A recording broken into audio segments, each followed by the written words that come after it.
and welcome to the first keynote session, our experiments in keynotes, where we have two speakers talking about the past and the future of their topic. And this morning we're going to start off with a keynote speech in Hip Biomechanics, which is very apt with the passing away of John Paul and this whole ISB being part of that memory of him. So without further ado, we have two speakers, Professor Bergmann and Dr. Folland, who will be speaking back-to-back, Georg Bergmann first and Jonathan afterwards. And we'll save questions right to the end. And if you have a question, please go to a microphone and I'll try and spot you from the front, and I'll say which microphone number has for the question. Okay, so that's how it's going to work afterwards. So without further ado, I'd like to welcome Georg to the stand. Thank you very much.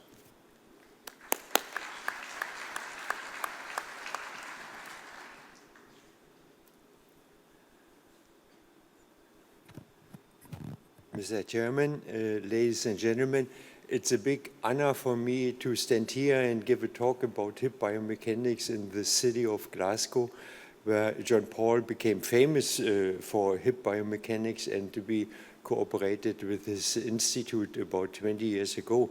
So in that sense, I thought I wouldn't like to speak about the history of biomechanics, but instead present you some brand new data about the loading in the hip joint. So the real topic of my paper is the loading of the hip joint, trying to standardize the loading observed in the hip joint.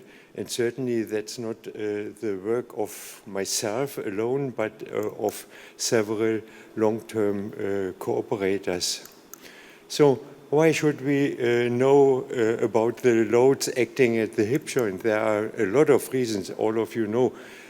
One of the reasons is to improving the stability of implant fixation and the implant itself, to prevent failures like shown here, testing the wear of implants, and especially verifying the output of analytical musculoskeletal models, which is still a problem, mainly due to the antagonistic muscle activities not respected in these models, to obtain realistic load data for finite element studies, for example, for predicting the loading conditions in the hip region after surgical interventions, or for assessing the effectiveness of orthopedic aids, maybe also to improve physiotherapy and many other reasons. So all of you know this mechanism, why the forces in the hip joint are much higher than the body weight, a mechanism which was, among others, described by Pauwels. So if you have 1 times body weight as a load, and that acts at the long lever arm with a unit of 2, then the abductor muscles have a much smaller lever arm, and so their force has to be twice the body weight, and if you add the 2 vectors, you end up with the hip joint force, contact force in the hip joint, which is in the region of 2.5 times body weight. So the question is, how realistic are such simple calculations, and also how realistic are much more sophisticated methods like inverse dynamics, including gait analysis? To answer that, we used an instrumented hip implant to measure the joint forces directly in the joint. It has 6 strain gauges built in. The electronic has 6 strain gauges to measure the 6 load components. It is powered inductively and has a telemetric data transfer. So with that implant, we are able to measure the 6 load components with high accuracy of about 1 to 2%. And in this talk here, I would prefer to present the load data in a coordinate system fixed to the femur, which is rotated by 3 angles against the implant system. And of these 3 angles, the anteversion is the most important. So measurements were taken in 10 subjects with the instrumented implants. Excuse me. They were 50 to 68 years old, very active, and we took the measurements 10 to 19 months after surgery. That's a typical situation. The patient has the power coil around the hip joint. There's a power supply and the receiver for the signals. We have a monitor where we can see what happens in the joint in real time, and the whole setup is filmed. The activities are filmed by video. That's another impression during physiotherapy. So there are different ways to present the data. That is our most favorite. The most illustrative way to present the data, you see the 3 force components and the resultant force in the top. You have access to the moments during the activities. You see the magnitude and direction of the forces in 3 planes. Certainly what the patient is just doing, and certainly you have access to all the numerical data. So, and I encourage you to have a look at our database, autoload.com, where you can find measurements from many more joints and during many activities. So, it's a fact that the loads vary very much between the subjects, and that general conclusions in experiments or analysis cannot be based on individual load data. And one question in these studies is always, should other activities than only walking be included in the set of applied loads? The goal of the study now was first to evaluate the load data from the 10 subjects during the most demanding activities of daily living, and from these obtain data to create a load data set for the average loads in a patient with an average body weight, and to extract another set of load data, high loads, loads on a high level for patients with a high body weight of 100 kilograms. So these 2 data sets, we call it AVA 75 for the average data and high 100 for the high loading levels. And the second goal of this study was to compare these 2 load levels with the endurance tests which are valid for testing hip implants prior to their clinical application. So how did we evaluate the data? We first took 6 to 20 trials per activity and subject, and created an average trial, and we used mathematics which also work very well on strongly varying signals, and the average loads are then calculated like that. First, the body weight was normalized to 75 kilogram.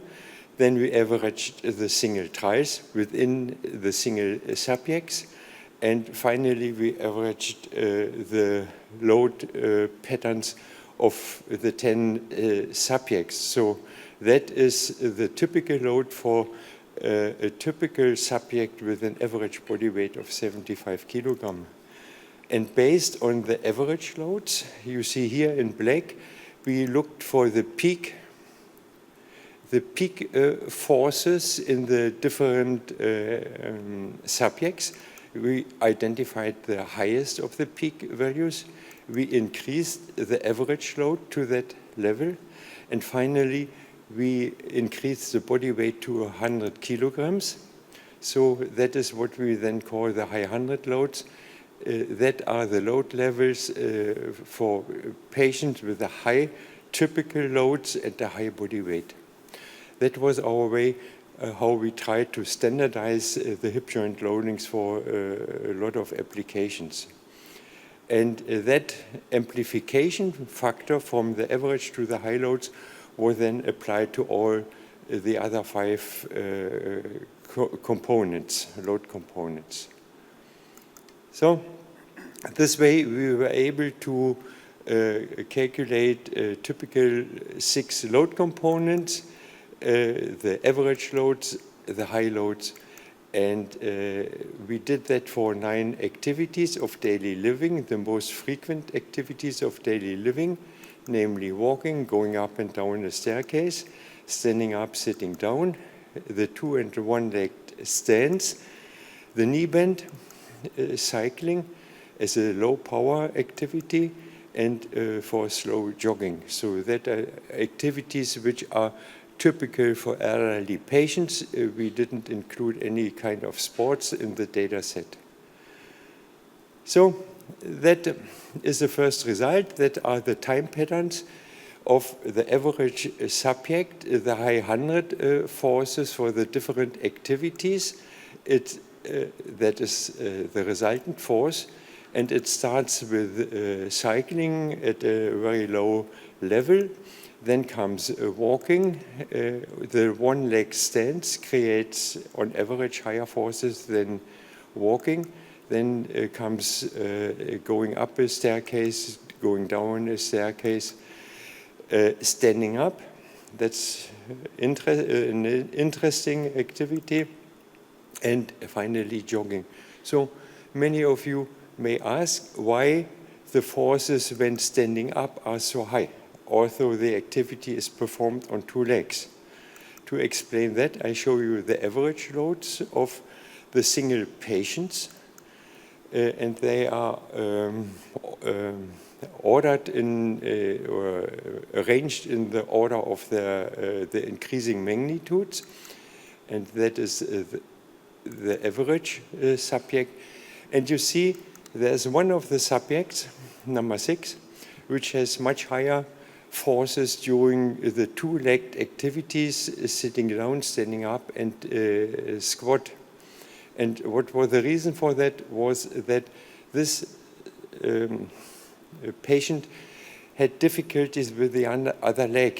She had difficulties with an implant on the other side, so she loaded during the 2-legged activities, she loaded the leg where we took the measurements much more than all the other subjects. But that is not unusual for patients with arthritis, for example, or with implants. And so we decided to leave this data in our data set, meaning that the high loads were adapted to the high loads of that subject. And that is the reason why the high loads for standing up are relatively high or higher than expected. So this is data of the average subject from walking seen in the frontal plane. On the right-hand side, you see a curve, a pattern, and that describes the path of the force vector during one cycle of walking. That is the first force when stepping on the ground. Then the force increases until reaching its maximum and then goes back along the curve. And what is interesting is if the forces are high, let's say about above 1,500 Newton or so, the range of force directions is very limited. You see it here, 13 to 20 degree in the average subject.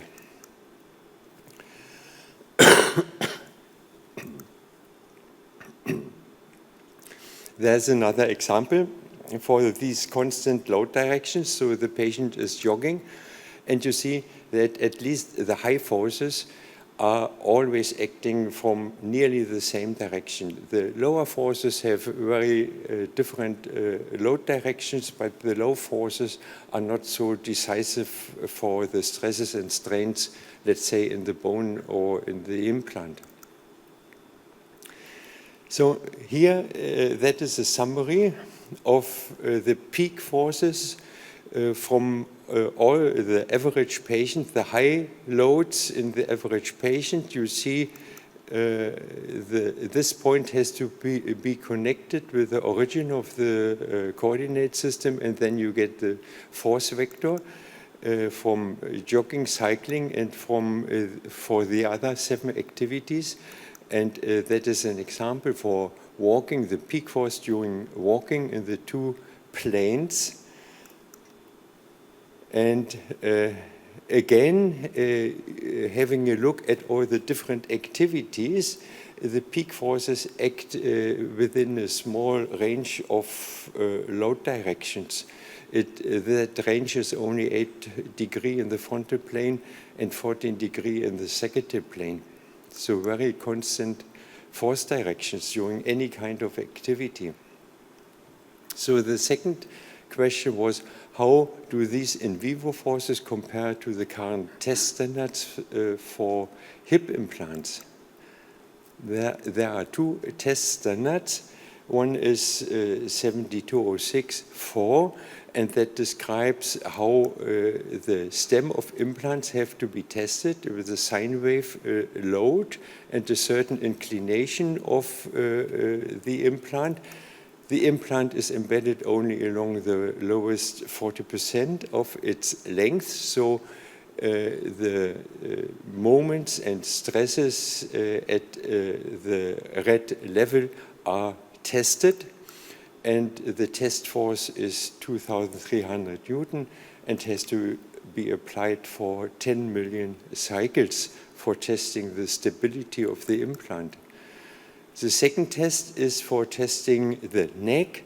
In this case, again, a sine wave load is applied, but this time the stem is embedded along its whole length, so the neck alone is tested for stability and endurance.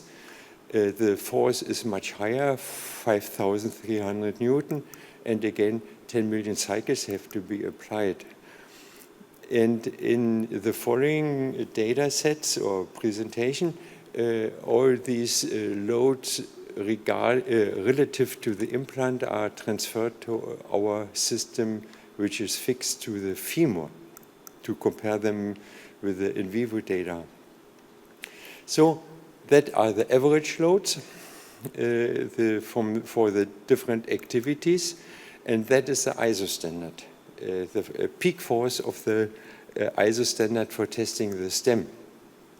So obviously the force magnitude is high enough for the average load, but it has to be much more inclined by about 10 or 7 degrees to reflect the real situation in the joint, the average situation. And if you have a look at the high load levels, again, the 7 activities except jogging and cycling, that is the ISO standard for testing the stem, the 2,300 Newton. And you see that obviously that load level is not high enough. It has to be increased by 50% in the general case, maybe by 20% only if endurance or fatigue tests are performed, because then walking and shifting the weight from one leg to the other are the most frequent activities deciding about the 10 million loading cycles. But even in that case, you know, in technical problems or situations, you try to have a safety factor for fatigue in the area of 2 or so. And even if you increase the ISO test loads by 20 or 50%, you have no safety factor in the tests. And here you see that is the ISO standard for testing the neck, the highest load. And obviously the magnitude is sufficiently high, but again, the inclination against the long axis of the femur or the implant has to be increased. So more oblique load direction would be important. So there are several questions open to be answered. The first is, why do clinically used implants only rarely break, although the real high loads are about 50% larger than in the test standard of the stem? One reason may be that only walking and shifting the weight from one leg to the other is decisive for the fatigue of implants. The other question, how do more oblique load directions influence the moments which act at the stem and at the neck? We are just currently working, you know that are brand new data, and we are just working on that problem because the influence of the load direction may depend or will depend on the size of the implant, certainly. And for any kind of tests and analysis, the question arises, should more activities be included in the tests than only walking? And finally, for testing implants, is it sufficient to use loads under a constant direction, or better adapt the load magnitudes and directions to the real situation, which could be done with modern hip joint simulators much more easily than 20 years ago. So again, I would like to invite you to have a look at our database with much more data available, and in the future, I don't know when, but in the future, we will also add the movement data, the gait data of this patient, so for broader application of that database.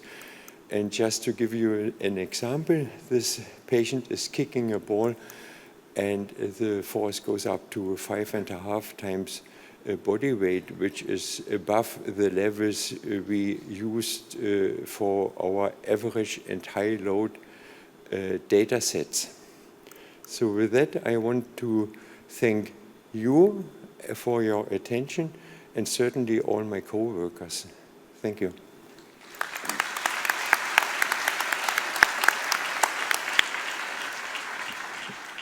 Thank you very much, Georg. And now, may I introduce Dr. Jonathan Jeffers from Imperial College London for part 2. Thank you very much, Mr. Chairman. It's an honour to be invited to speak, and it's an honour to share the stage with Professor Bergmann. Lady Gaga, Tyson Gay, Luciano Pavarotti, and the Queen Mother. 4 very different people, but all 4 patients who underwent hip surgery. And one of the things they wanted as a result of the hip surgery was for their hip to feel normal again. In the case of Lady Gaga and Tyson Gay, it's joint preserving surgery. In the case of Pavarotti and the Queen Mother, total hip replacement. So what are normal biomechanics? We know a lot about the loads of normal biomechanics from Professor Bergmann's group over the past few years. We know a lot about the muscles of biomechanics from some of the musculoskeletal modeling that's been performed, some of which has already been discussed at this conference. But what I want to talk about is the biomechanics of the ligaments and the labrum, the soft tissues of the hip joint. Here's a picture of the hip looking from the front. And the ligaments that surround the hip are the iliofemoral ligaments. It has 2 branches, the pubofemoral ligament, and looking at the back of the hip, the iliofemoral ligament comes over the top, and the ischiofemoral ligament. These are the 4 ligaments that surround the hip joint and connect the femur to the pelvis. To investigate their biomechanical function, we built a test rig. This test rig applies torsional load to the hip It's free, it's unconstrained in translation, so it doesn't constrain any degrees of motion, applies a torsional load, and then ligaments are resected. And the same angular displacement is reapplied to the hip with a cut ligament to see how much contribution it made to the stability of the hip in the intact case. The cutting order of ligaments was randomized to prevent a bias, and it was done on 9 specimens with full ethical permission. This is what some of the data looks like. On the y-axis is internal and external rotation. On the x-axis is extension through to full flexion. And each of the data packets is adduction to abduction. What's interesting in this graph is you can see that the slack region, denoted by the blue dotted lines, between those two blue dotted lines is a slack region where the ligaments do not engage. And there's a much bigger slack region in the mid-range of motion than there is at the ends. So when the hip becomes fully extended or fully flexed, the capsular ligaments tauten up the hip and prevent it from rotating any further. So what are normal biomechanics? The ligaments, the capsular ligaments, constrain the range of motion. Using the same experimental test, we can also look at how each of the individual ligaments constrain that range of motion. So on the x-axis here is a different position of the hip, going from extension to extension with adduction, fully flexed with adduction, fully flexed with abduction, and back to extension again. So the hip is doing a circle. And on the y-axis is the internal rotation restraint of the joint. And you can see that the capsule provides the majority of the restraint compared to the labrum. The same holds in external rotation, as shown there. Now what we can do with this data is we can start to break down how the capsule constrains rotation in terms of individual ligaments. I've put this red box around here because this is a position of the hip that leaves the hip at risk of adverse loading. And I'll give you an example of that in a second. But in that position, you can see that the ischiofemoral ligament, the blue line, constrains the range of motion, more so than the iliofemoral or the pubofemoral ligaments. In external rotation, it's slightly different. This time, the iliofemoral ligament constrains rotation, more so than the ischiofemoral or the pubofemoral ligaments. So when the hip is flexed and slightly adducted, it's these ligaments here at the back of the hip that are taut, and they prevent the hip from rotating any further. This is a problem in hip replacement, this position. If you look on the left, the patient is sitting down, and if you look in the direction of that black arrow, on the right-hand side is the view you get, looking at the back of the hip. And the black line on the ball of the femur is a position of a wear scar that's apparent in about 80% of hip replacement retrievals. So there's edge loading going on there, where the ball of the femur is pressing against the rim of the acetabular cup. Now, as engineers, we wouldn't design a system like that. It's not a sensible engineering system to have a ball rubbing on the edge of a socket. But yet that's what's observed in 80% of retrievals. And you can see it on ceramic retrievals. This is data from Bill Walter in Sydney, and you can see quite clearly the stripe wear on the femoral heads. So the ligaments at the back of the hip are what constrain the femur in that position when the hip is flexed and slightly adducted.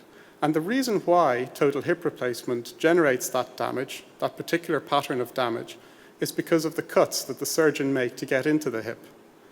In the UK, the posterior approach is by far the most popular way to get into the hip to perform a hip replacement. And that's one of the cuts that the surgeon might make, or maybe something like that. And by cutting the ligaments like that, they're impairing the function of the ligament to pull taut in that position. Here's an example.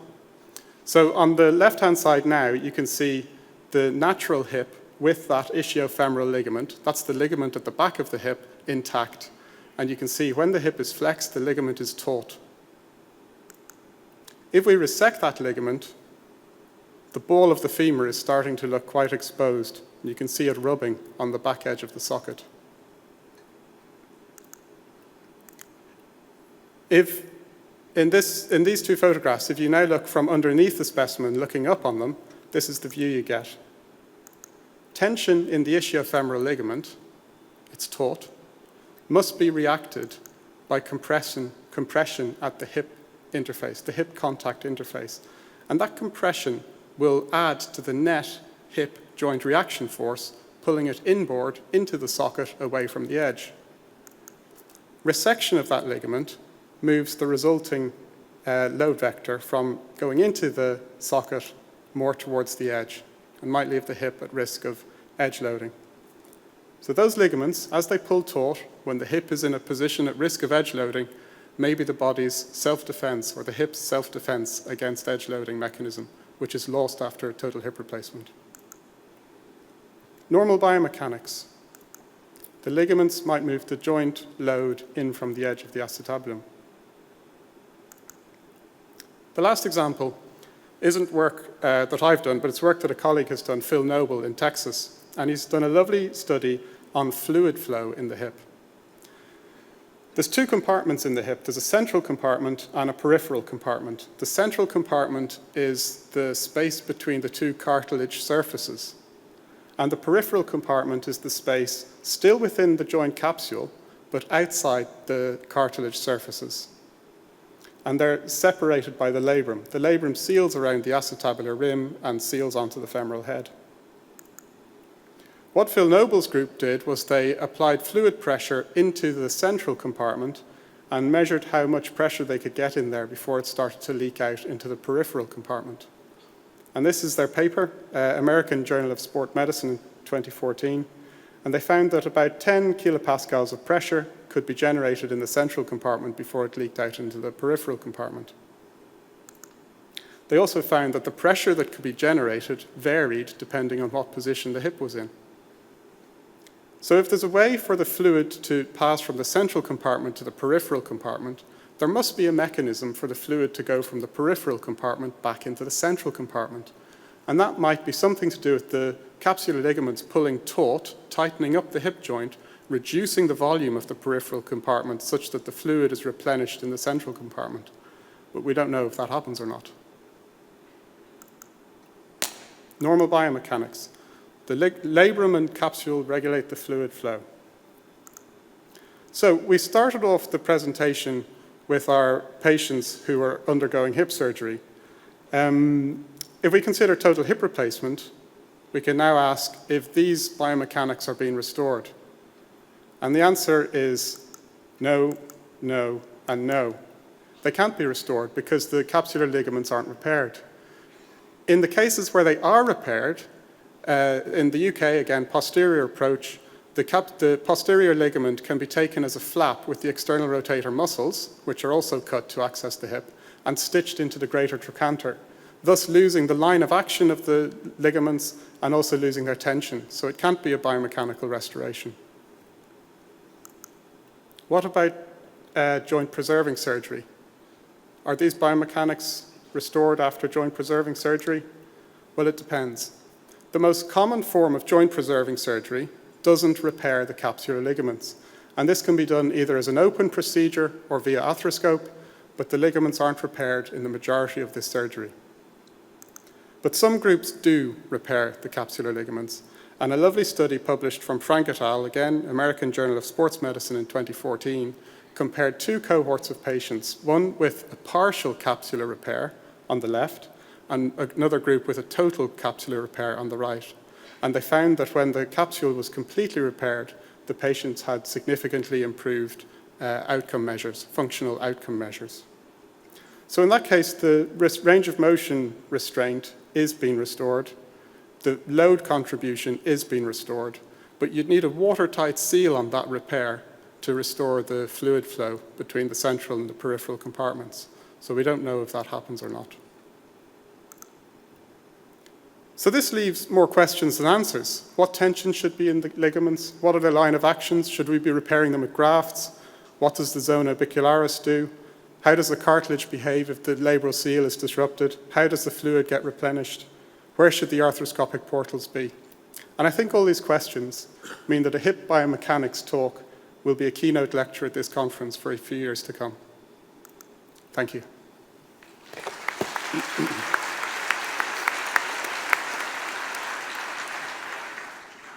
Thank you very much, Jonathan. Thank you. Microphone number 1. Thank you both of you for really outstanding presentations. I'm Brian Davis from the University of Akron. I have a question about another ligament that I think, well, first of all, I'm not sure it's a ligament. It's the one that goes from the center of the acetabulum to the center of the femoral head and also carries the blood supply. Could you comment on that ligament's role? Yes, in our testing we did include that ligament. We found in terms of contributing to the stability of the joint or the load transfer at the joint, its contribution was minimal.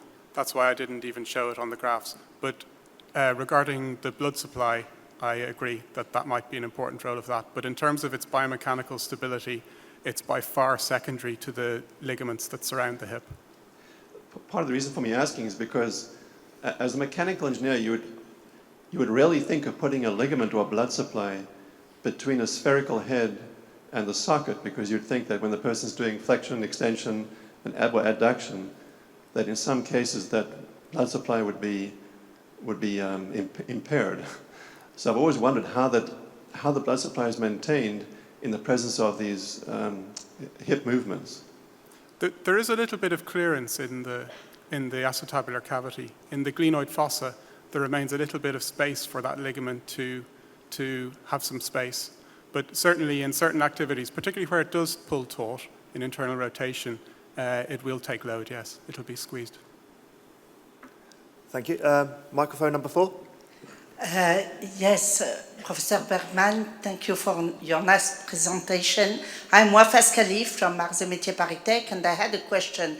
In aged people, they may have postural trouble, be leaning forward, which increases the lever arm. Did you investigate the loads for this kind of patient, and do you observe some increase of the load or not? Patients with postural trouble, with huge postural trouble. I didn't understand your question. Can you repeat your question, please? For people which have postural trouble, they may be very forward bending in their natural position, which makes an increase of the lever arm on the prosthesis, and so should increase the loads. Did you investigate this kind of patients? We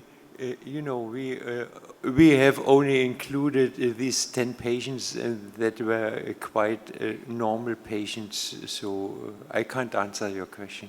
Okay. We didn't investigate that. Okay, thank you. Thank you. Microphone number 2. Hi, Jeff Hansfield, Auckland Bioengineering Institute. First of all, great presentations. Thank you very much. And this question is for Professor Jeffers. With your cadaver specimens, how representative were they in terms of age and activity level of the patients that get hip replacements? And post-mortem, were they fixed or frozen cadavers? The patient age was between 55 and 72, I think, and they were fresh frozen cadavers. It's always a limitation with cadaver testing. You're not going to get 20-year-old young active males, thank goodness. Yeah, that's the answer. Thanks. Microphone number 2 again. Thank you. Thank you for your presentation. Dieter Rosenbaum, University of Münster. Question for Georg Bergmann. You nicely showed that the ISO standard testing really doesn't get to the right force level and force direction, but how do you feel about testing for 10 million cycles? Because that compares to something like 5 years of normal physical activity, and hip implants are expected to be lasting much longer, like 15, 20 years these days. So should the number of testing cycles also be increased?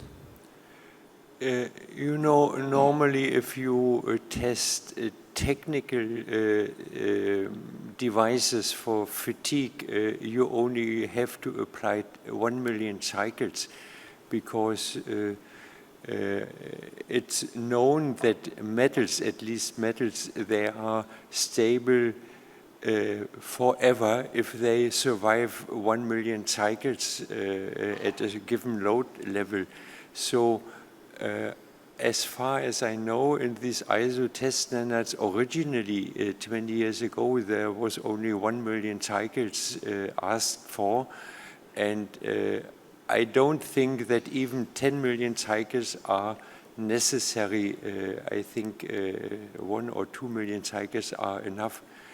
You know, if the metals survive 1 million cycles at a given load level, then it is permanently stable. So I think the 10 million cycles are even more than enough. Okay, thank you. Microphone number 4. Okay. Mariola Montagne from University of Ottawa. Thank you for your nice presentation. We know that hip contact force is very important. We know muscle force is important, but ligaments now you show that we should take care of them. In your presentation, you have mentioned that the posterior approach has some effect on the loading of the joint. What about the other approaches that they're very common, like the anterior approach or the direct lateral approach? We haven't tested them, so I'm only guessing here, but I would say that because the direct anterior approach leaves those posterior ligaments intact, assuming you don't go too far around with your ligament resection, they should keep that posterior stabilization. So our data would support an anterior approach. Thank you. Number 2. Okay, thanks for really excellent presentations. Murat Ali from the University of Leeds. I just had a question for Professor Bergmann. You mentioned that the importance of considering loads in the wear of hip replacements. My question is really around how we develop a test to consider the wide range of loading conditions and activities that we see in patients. Can you repeat your question? Yeah, so really the question's around how we consider much wider range of loading conditions that we see in the patients when we're running simulation tests using in vitro simulators to simulate the wear of hip replacements. You mean you see a wider range of load directions in testing the implants? So when we're testing implants, we may use a constant load profile during the test. Yeah. But we know from your work that we see a much wider range of loading conditions that patients, depending on the activities. So how would we start to consider different ranges of loading? Of load directions, you mean? I'm not sure. I think it's not possible to apply a whole range of load directions which simulate the different kinds of activities. It's much more too complicated for testing implants or for finite element studies or something like that. Maybe one should take the extreme load directions and apply sine wave loads in the extreme directions in 2 planes. So in terms of the magnitudes as well, would you say that was the best approach to take the extreme cases of magnitudes of loads as well as the directions? Yes. It depends. Testing hip implants is a different thing than, let's say, looking at the static stability in the hip region, let's say after fractures or something like that. For the implant itself, the activities which are applied very frequently are decisive. But let's say for the fixation in bone, for example, or for fractures, the peak forces are much more decisive than the frequent activities. So, it may, if you implant in prosthesis without cement, for example, in the beginning, the bone hasn't grown into the porous interface, you know, and during the first 6 weeks, let's say, it's much more decisive what peak forces occasionally are applied on the implant, because if the bone starts to grow into the interface, you know, and there is a very, very high impact force, then the freshly grown bone will be sheared off, for example. So what kind of load you have to apply obviously depends on what you are testing. If you are testing the endurance of the metal implants, it's another question. Then if you are interested in the stability, let's say, of fracture fixation also.